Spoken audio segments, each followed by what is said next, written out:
ಎಲ್ರಿಗೂ ನಮಸ್ಕಾರ. ನಿಮ್ಮ ದೇವರ ಮನೆಯಿಂದ ಇಂದೇ ಈ 5 ವಸ್ತುಗಳನ್ನು ತೆಗೆಯಿರಿ. ಹೆಚ್ಚಿನ ಹಿಂದೂ ಮನೆಗಳಲ್ಲಿ ದೇವರ ಕೋಣೆ ಇದ್ದೇ ಇರುತ್ತದೆ. ಅಲ್ಲಿ ನಿಯಮಿತವಾದ ಪೂಜೆಗಳು ನಡೆಯುತ್ತವೆ. ವಾಸ್ತವವಾಗಿ ಪೂಜಾ ಸ್ಥಳವು ಮನೆಯ ದೇವತೆ ನೆಲೆಸುವ ಸ್ಥಳ. ಮನೆಯಲ್ಲಿ ಧನಾತ್ಮಕ ಶಕ್ತಿಯು ಪರಿಚಲನೆಗೊಳ್ಳುವ ಸ್ಥಳ. ಆದ್ದರಿಂದ ವಾಸ್ತು ಪ್ರಕಾರ ನಿಮ್ಮ ಪೂಜಾ ಕೋಣೆಯು ನಿಮ್ಮ ಮನೆಯಲ್ಲಿ ಧನಾತ್ಮಕ ಶಕ್ತಿಯನ್ನು ಉತ್ತಮ ರೀತಿಯಲ್ಲಿ ರವಾನಿಸುವಂತಿರಬೇಕು. ಕೆಲವೊಮ್ಮೆ ಪೂಜಾ ಕೋಣೆ ಸರಿಯಾದ ಸ್ಥಳದಲ್ಲಿ ಇಲ್ಲದಿರುವ ಕಾರಣ ಕೆಲವೊಮ್ಮೆ ಪೂಜೆಯ ಮಂಗಳಕರ ಫಲಿತಾಂಶಗಳನ್ನು ಪಡೆಯಲಾಗುವುದಿಲ್ಲ. ಆದ್ದರಿಂದ ಪೂಜಾ ಕೋಣೆಯನ್ನು ಮಾಡುವಾಗ ನೀವು ಕೆಲವು ವಿಷಯಗಳ ಬಗ್ಗೆ ವಿಶೇಷವಾದ ಕಾಳಜಿ ವಹಿಸಬೇಕಾಗುವುದು. ನಿಮ್ಮ ಮನೆಯಲ್ಲಿ ದೇವರ ಕೋಣೆಯನ್ನು ನಿರ್ಮಿಸುವುದು ಮತ್ತು ದೈನಂದಿನ ಪೂಜೆ ಮಾಡುವುದು ಸನಾತನ ಧರ್ಮದ ಅತ್ಯಗತ್ಯ ಭಾಗವಾಗಿದೆ.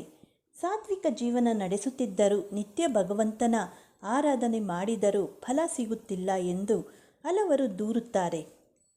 ನಿಮಗೂ ಹಾಗೆಯೇ ಅನಿಸುತ್ತಿದ್ದರೆ ಶಾಸ್ತ್ರಗಳ ಪ್ರಕಾರ ನಿಮ್ಮ ಮನೆಯ ದೇವರ ಕೋಣೆಯೇ ಇದಕ್ಕೆ ಕಾರಣ ಅಡಗಿರಬಹುದು. ನಿಮ್ಮ ಮನೆಯ ದೇವಸ್ಥಾನದಲ್ಲಿ ಅಂದರೆ ದೇವರ ಮನೆಯಲ್ಲಿ ನಾವು ತಿಳಿಯದೆ ಇಂತಹ ಅನೇಕ ತಪ್ಪುಗಳನ್ನು ಮಾಡುತ್ತೇವೆ. ಇದರಿಂದ ನಕಾರಾತ್ಮಕ ಪರಿಣಾಮವು ಉಂಟಾಗುತ್ತದೆ.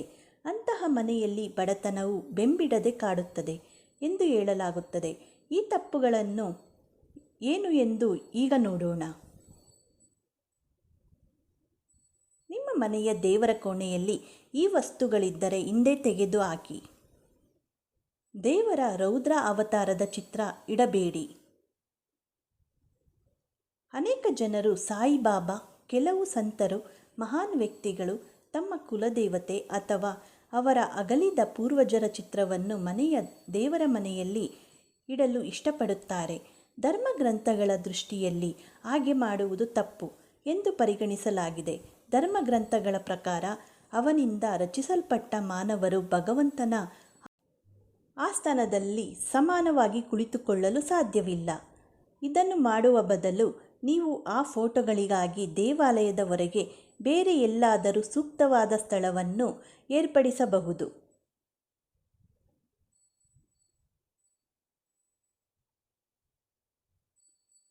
ಪೂಜೆಯ ಸಮಯದಲ್ಲಿ ದೇವರಿಗೆ ಹೂಗಳನ್ನು ಅರ್ಪಿಸುವುದು ಸಾಮಾನ್ಯ ಸಂಪ್ರದಾಯವಾಗಿದೆ. ಆದರೆ ಪೂಜೆಗೆ ಯಾವಾಗಲೂ ತಾಜಾ ಹೂಗಳನ್ನು ಮಾತ್ರ ಅರ್ಪಿಸಬೇಕು ಎಂಬುದನ್ನು ನೆನಪಿನಲ್ಲಿಡಿ. ನೆಲದ ಮೇಲೆ ಬಿದ್ದ ಹೂಗಳನ್ನು ಮರೆತು ನಂತರವೂ ಪೂಜೆಗೆ ಅರ್ಪಿಸಬೇಡಿ. ಹೀಗೆ ಮಾಡುವುದರಿಂದ ಭಗವಂತನ ಅನುಗ್ರಹ ಸಿಗುವುದಿಲ್ಲ. ತುಳಸಿ ಎಲೆಗಳಿಗೆ ಸಂಬಂಧಿಸಿದಂತೆ ಅದರ ಮುರಿದ ಎಲೆಗಳನ್ನು 11 ದಿನಗಳವರೆಗೆ ಹಳೆಯದೆಂದು ಪರಿಗಣಿಸಲಾಗುವುದಿಲ್ಲ. ಅಂತಹ ಪರಿಸ್ಥಿತಿಯಲ್ಲಿ ನೀವು ಅದರ ಎಲೆಗಳನ್ನು ನೀರಿನಿಂದ ತೊಳೆದು ಪ್ರತಿದಿನ ದೇವರಿಗೆ ಅರ್ಪಿಸಬಹುದು. ಒಂದಕ್ಕಿಂತ ಹೆಚ್ಚು ದೇವರ ವಿಗ್ರಹಗಳನ್ನು ಇಡಬೇಡಿ. ನಿಮ್ಮ ಮನೆಯ ದೇವರ ಮನೆಯಲ್ಲಿ ಒಂದಕ್ಕಿಂತ ಹೆಚ್ಚು ಗಣಪತಿ ಅಥವಾ ಇತರ ಯಾವುದೇ ದೇವತೆಯ ವಿಗ್ರಹಗಳನ್ನು ಇಡಬೇಡಿ. ಹೀಗೆ ಮಾಡುವುದರಿಂದ ಮನೆಯಲ್ಲಿ ಅಶಾಂತಿ ಉಂಟಾಗಿ ಮಾಡುವ ಕೆಲಸ ಕೆಡುತ್ತದೆ ಎಂದು ನಂಬಲಾಗಿದೆ. ನೀವು ದೇವಸ್ಥಾನಕ್ಕೆ ಹೊಸ ವಿಗ್ರಹವನ್ನು ತರಲು ಬಯಸಿದರೆ ಅಥವಾ ದೇವರ ಮನೆಗೆ ಹೊಸ ವಿಗ್ರಹವನ್ನು ತರಲು ಬಯಸಿದರೆ ಅದಕ್ಕೆ ಮಂಗಳಕರ ಸಮಯವೆಂದರೆ ದೀಪಾವಳಿ. ಆ ಸಮಯದಲ್ಲಿ ನೀವು ಹೊಸ ಮೂರ್ತಿಯನ್ನು ತಂದು ಪೂಜೆಯ ಮನೆಯಲ್ಲಿ ಕೂರಿಸಬಹುದು.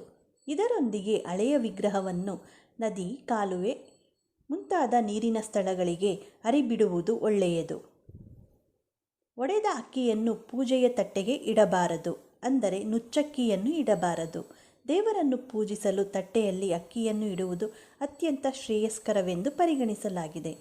ನಿಮ್ಮ ಮನೆ ಸಂಪತ್ತಿನಿಂದ ತುಂಬಿರಲಿ ಎಂದು ನೀವು ಭಗವಂತನನ್ನು ಪ್ರಾರ್ಥಿಸುತ್ತಿದ್ದರೆ ಆದರೆ ಒಡೆದ ಅಕ್ಕಿಯನ್ನು ಈ ತಟ್ಟೆಯಲ್ಲಿ ನೀಡಬಾರದು.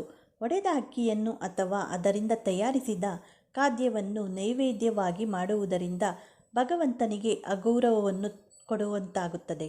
ಆತನ ಕೃಪೆ ಸಿಗುವುದಿಲ್ಲ ಎಂದು ಹೇಳಲಾಗುತ್ತದೆ. ದೇವರ ಕೋಣೆಯಲ್ಲಿ ಜಾಗ ಕಡಿಮೆ ಇದ್ದರೆ ನಿಗದಿತ ಗಾತ್ರಕ್ಕಿಂತ ದೊಡ್ಡ ವಿಗ್ರಹ ಎಂದಿಗೂ ಇಡಬಾರದು. ನೀವು ಶಿವಲಿಂಗವನ್ನು ಇಲ್ಲಿ ಇರಿಸಲು ಬಯಸಿದರೆ ಅದರ ಗಾತ್ರವು ಹೆಬ್ಬೆರಳಿನ ಗಾತ್ರಕ್ಕಿಂತ ದೊಡ್ಡದಾಗಿರಬಾರದು. ಎಲ್ಲ ವಿಗ್ರಹಗಳ ಗಾತ್ರ ಒಂದೇ ಸಮನಾಗಿ ಇರುವಂತೆ ಪ್ರಯತ್ನಿಸಿ.